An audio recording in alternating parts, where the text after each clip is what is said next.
wanted to ask Becky, how long will you continue to celebrate the marvellous things that have happened this year? Well, I mean, I think it'll keep me going for a while. But, you know, actually, in reality, we're just back to trying to get even better. And, you know, I think I am very much a person that, as we have talked about already with horses, you know, there are highs and there are lows.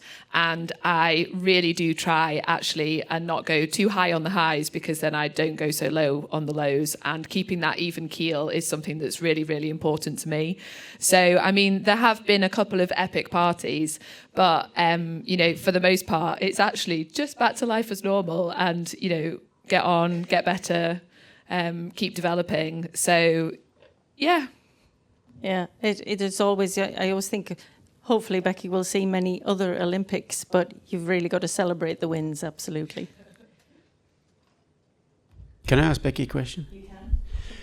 You know, you said you've had some parties and stuff. Have you actually, and the reason I'm asking you this is because I've got a very great crew of people that I've met, mostly from my podcast, who are very inspirational people. And every once in a while, that, you know, when I'm being quite humble or whatever, they'll sit down and they go,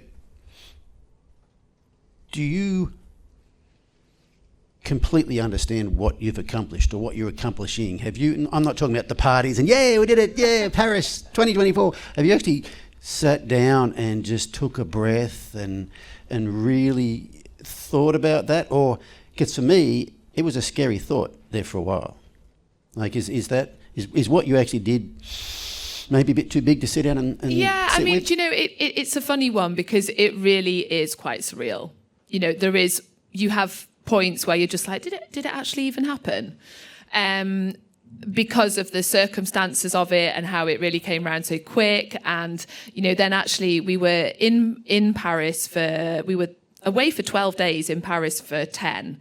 And then, you know, you have this huge build-up, quite a lot of waiting around. We did one test, then we had 3 more days of resting, and then the team test and the final were all very quickly, you know, overdone and dusted. Freestyle's done, and everyone's like, okay, bye, out of the stables, we need you gone now. And, you know, you get home at 6:30 the next morning, having driven through the night to get back, and it's like, ooh, that was weird.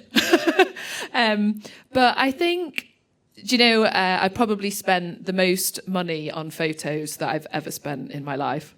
I'm very lucky in that my travelling groom, and she's a really good friend, Kim, also an excellent photographer.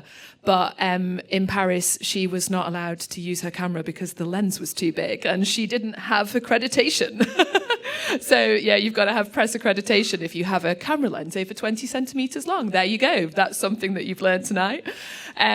So, yeah, I've had to actually buy photos. And I think I probably spent like as much on photos as... I don't even want to think about it because I bought them from that many different photographers. So, do you know, my thing when I'm thinking, did this actually really happen, is to just go and have a look through those pictures. And, that is pretty cool, just to look at my amazing pony. Great stuff.